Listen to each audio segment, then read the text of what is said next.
Harrisburg, Pennsylvania. New proposals to redraw Pennsylvania's congressional districts rolled in Thursday in a high-stakes gerrymandering case, meeting a court-ordered deadline to submit maps of boundaries for the state Supreme Court to consider adopting for this year's election. Submitting maps were the group of registered Democratic voters who sued successfully to invalidate the current map, plus Democratic Governor Tom Wolf, Democratic lawmakers and a group of Republican activists who intervened in the case. Republican lawmakers submitted a plan last week. Pennsylvania's congressional map is widely viewed as among the nation's most gerrymandered. Upending it could boost Democrats nationally in their quest to capture control of the U.S. House and dramatically change the state's predominantly Republican, all-male delegation. Meanwhile, sitting congressmen, dozens of would-be candidates and millions of voters could find themselves in different districts. Among many differences in the suggested maps are how many times the heavily populated Montgomery County is split up, which counties are packaged with the city of Reading, and whether incumbent congressmen are kept in their districts. Lawyers for the Democratic voters said they used no partisan data in drawing maps that produced an expected result of 9 Democrats and 9 Republicans, with a slight tilt toward Republicans perhaps reflecting the small natural advantage that Republicans hold due to the clustering of Democratic voters.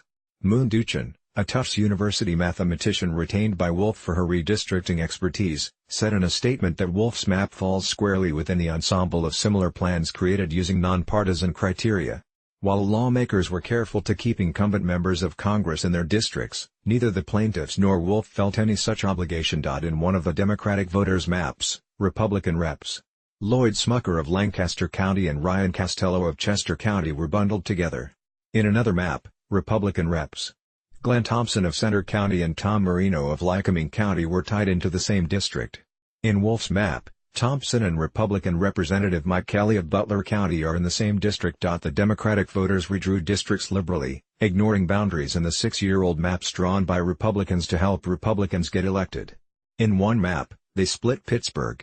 In another map, they drew the city of Reading into a district reaching north into Luzerne County, ignoring Republicans' wishes to package the Democratic city with heavily Republican Lancaster County. In his map, Wolf tied Reading into a district with Lehigh Valley cities, including Allentown. Wolf and Democrats reduced Montgomery County to 1 split, instead of 3 splits suggested by Republican lawmakers. Meanwhile, the Democratic voters' maps substantially changed how northwestern Pennsylvania would look, connecting Erie County to rural counties east of it that currently form much of the 5th District. Another key question in the maps is whether Democrat Connor Lamb, running in southwestern Pennsylvania's 18th District left vacant by Republican Tim Murphy's resignation, would remain in the district. The midnight deadline gives justices 4 more days to impose new boundaries under a timeline the divided court set to keep May's primary election on schedule. Republican lawmakers say they will swiftly ask federal judges to block a new map, and contend that the Democratic majority court had no power to invalidate the congressional boundaries or draw new ones. The court will be advised by Stanford University law professor Nathan Persily, who has assisted judges drawing districts in North Carolina, New York, Connecticut, Georgia, and Maryland.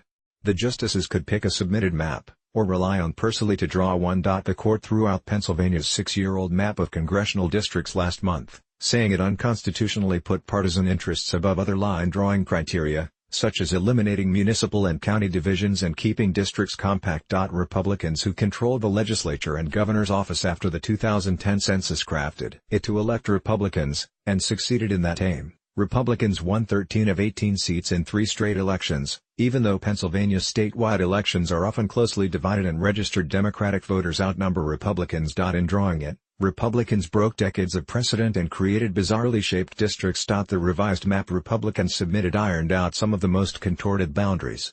It also kept nearly 70% of residents, and every congressman, in their old districts in what Republicans called an effort to minimize disruption. However, the court gave no direction to protect incumbent lawmakers or to keep previous districts largely intact.